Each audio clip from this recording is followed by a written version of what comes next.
80% of all suicides are primarily from men. Is that accurate? 80%? Yeah, that's a state of emergency, right? Someone asked me, how you doing? And I said, I'm good. And even if I wasn't, who would give a fuck? Emotional suppression, right? Man up, stop crying like only girls cry. Society loves talking about men's mental health until a man expresses anger or sadness. Then suddenly it becomes toxic. If you fill up a balloon long enough, it's bound to burst.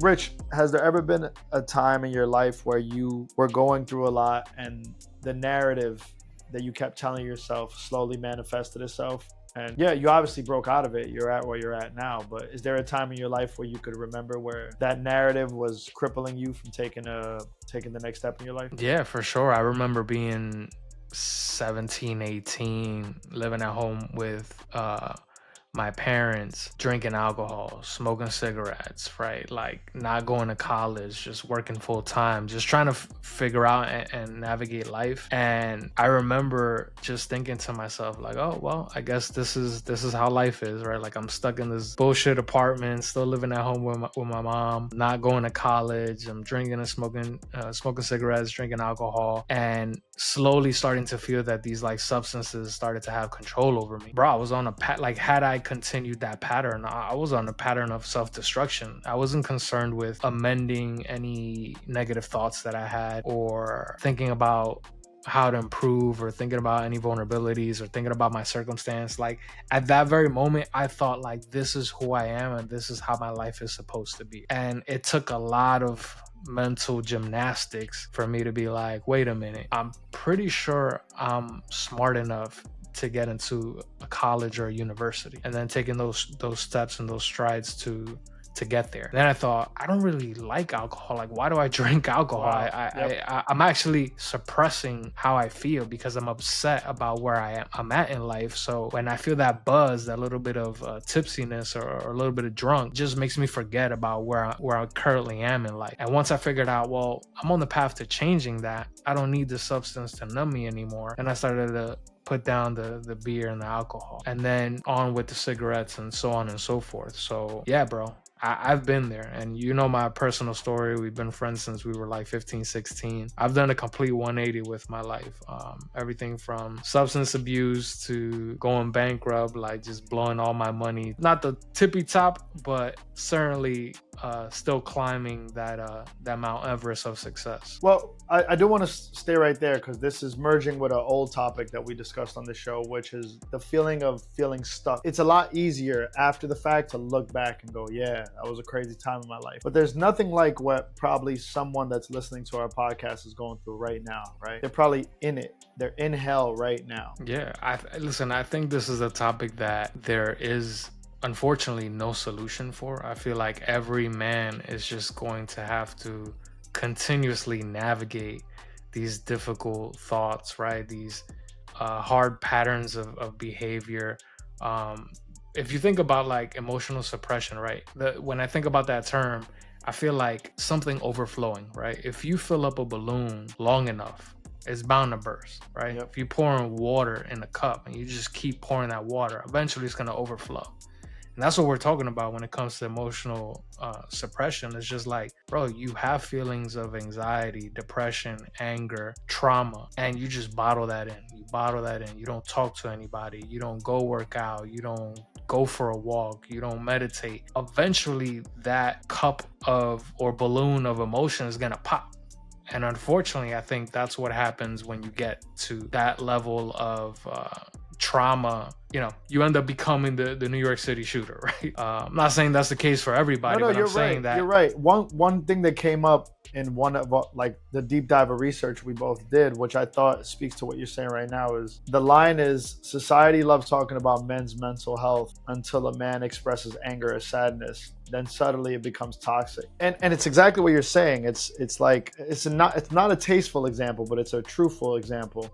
The levees that broke in New Orleans, after the fact, they realized someone should have checked on these things a long time ago because they were inevitably going to break, because a wall can only hold water up for so long. They blamed the politicians, but realistically, it's like you're saying, it's like Man, that balloon has been getting inflated for quite some time. In order to have a real conversation about these type of extreme incidents, we might want to look into what's at the root of a lot of these extreme incidents. And I think that's what you're saying. You're trying to unpack this idea of emotional suppression is usually a sign that this young man is not trending in the right direction. So I love that quote that we pulled from our research is society loves talking about men's mental health until about anger and sadness, then suddenly it's toxic masculinity once something extreme happens. Yeah, that's right. I think that's on point. Another thing that I feel like causes a lot of confusion when it comes to emotional suppression is just like how expressive a man is about his emotions, right? Just in general, right? That one's big for us. Like Latin man. Yeah, what do we say? We just say we go to our girl, we go to our best friend. Ponte tu pila. We just say like, hey, I don't feel right. I feel off. Yeah. Like that's like the go-to phrase for like 95% of men. But bro, there are emotions tied to that I don't feel right or I feel off. Like that could be anxiety, that could be, depression, that there's specific words, emotional words that are tied to that. The only way you know how to address those things is by knowing how to classifying them. So just if you don't know how to identify the root problem of what you're feeling, fixing that just is going to be incredibly difficult to do. Yeah, I mean, easier said, right? Easier said than done. Because yesterday I just felt off, and I didn't talk to anybody about it. I just went to the gym. I'm probably still dealing with that thought right now. But if we're gonna be honest about the solution, Rich, we could use our friendship as a personal story, at least for our listeners. I don't think there is an exact answer. You mentioned that. But there are non-medical, non-coping, non-isolation suggestions that we could have. And one thing that I could say about Rich Sanchez, a friend of mine for a very long time, and someone I have to call a business partner because we've made money together, but it's been more of a friendship than anything. Man, it's been 20 plus years. We've been rocking out. We've lived on two different sides of the country for the last 4 years. I would say even before that. You traveled a lot, I traveled a lot. We weren't always physically around each other, but having a common mission always gave us an excuse to communicate with each other. And in the common mission of starting a business or running a play or investing in a startup, we've always had the more, Latin men will tease men for being gossipy, talking about your feelings. My father used to tease me when I was younger for sitting at the table and talking to my mom. He'll call me a girl because that's what girls do. They sit around and talk about their feelings. And I always kept that in my mind. But what I did realize as I got older and as it relates to me and Rich is that if you put a car engine or a business plan in front of two men, the common mission is to conquer or solve a problem. But you'll find while working on a car ignition, two men will find time to gossip because the way we unpack our emotions are different in the sense that I believe me and you unpack our feelings and our life experiences and all the pressure we have, but we need a common goal to be working towards. Like we have to be climbing a mountain or working out or working on a car or working on a business. And you'll find that a lot of our conversations, Rich, 30 minutes in, we'll be talking about life and our parents and our kids.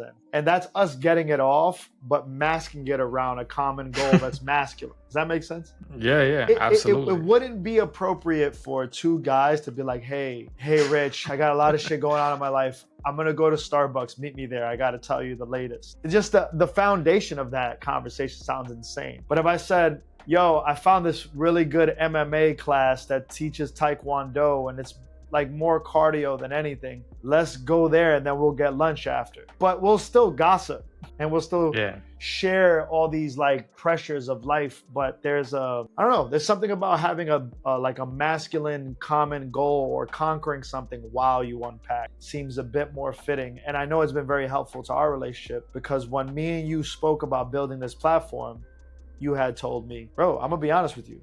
I think I needed this right now. And you can speak to why. And how maybe that could help somebody who's listening that probably doesn't have a why right now. They're not working on anything, but they're sitting in this silence and suffering in silence.